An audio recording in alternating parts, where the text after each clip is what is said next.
দেশবাসী আপনারা দেখেছেন আমরা দীর্ঘদিন যাবৎ আমরা বেসরকারি শিক্ষক সমাজ এই শহীদ মিনারে প্রায় 8 দিন যাবৎ 9 দিন যাবৎ আমাদের বেতন বৈষম্য নিরসনের জন্য আন্দোলন সংগ্রাম চালিয়ে যাচ্ছি। আমরা বেসরকারি শিক্ষক সমাজ দীর্ঘদিন যাবৎ চরম বৈষম্যের শিকার। আপনারা অবশ্যই লক্ষ্য করেছেন একই শিক্ষা পাঠ্যপুস্তক এক অভিন্ন শিক্ষাক্রম একই সিলেবাসে পাঠদান করার পরেও সরকারি শিক্ষকরা তাদের প্রারম্ভিক বেতন হিসেবে চাকরির শুরুতে পাচ্ছে 16,000 টাকা, আর আমরা বেসরকারি শিক্ষকরা পাচ্ছি মাত্র 12,500 টাকা। এছাড়াও আপনারা অনেকেই জানেন সরকারি শিক্ষকরা পাচ্ছে 45 থেকে 50% বাড়ি ভাড়া, আর আমরা পাচ্ছি নামমাত্র 1,000 টাকা, যা দিয়ে একটি রুম বাড়িতে দূরের কথা একটি রুমও খুঁজে পাওয়া যাবে না। আপনারা আরও জানেন চিকিৎসা ভাতা হিসেবে আমাদের দেওয়া হচ্ছে মাত্র 500 টাকা।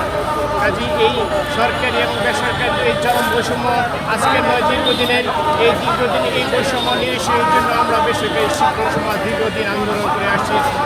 আজকের জাতীয় প্রেস ক্লাব থেকে শুরু করে আজকের এই শহীদ মিনারে আমাদের আন্দোলন কর্মসূচিতে আজ পর্যন্ত সরকার বাহাদুর তেমন কোনো ইতিবাচক সাড়া প্রদান করছে না, বরঞ্চ আপনারা দেখেছেন জাতীয় প্রেস ক্লাবে শিক্ষকদের উপর অমানবিক নির্যাতন করা হয়েছে, শিক্ষকদের উপর লাঠিচার্জ করা হয়েছিল।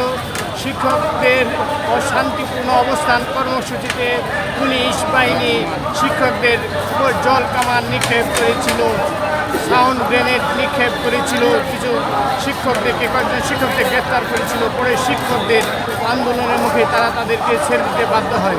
আমি সরকার বাহাদুর নিকট দৃষ্টি আকর্ষণ করতে চাই, আপনি লক্ষ্য করতেছেন অসংখ্য শিক্ষক সমাজ আজ এই কেন্দ্রীয় শহীদ মিনারে আমরা অনশন কর্মসূচিতে অংশগ্রহণ করতেছি। আপনি যদি আন্দোলনকে দীর্ঘায়িত করতে চান, আপনাকে হুঁশিয়ারি দিতে চাই। আপনি জানেন এদেশের আপনার জনসাধারণ শিক্ষকদের পাশে আছে, শিক্ষকদের পাশে রয়েছে অসংখ্য লক্ষ লক্ষ শিক্ষার্থী, লক্ষ লক্ষ অভিভাবক।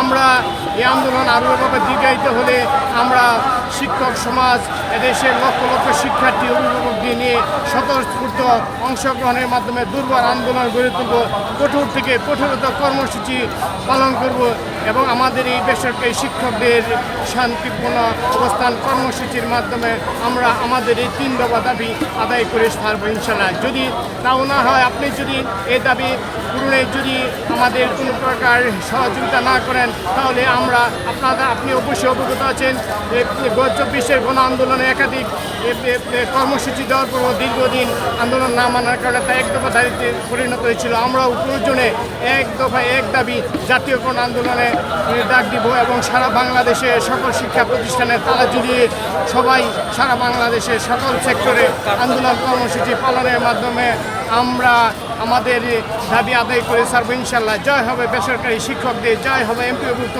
শিক্ষক সমাজের। ধন্যবাদ।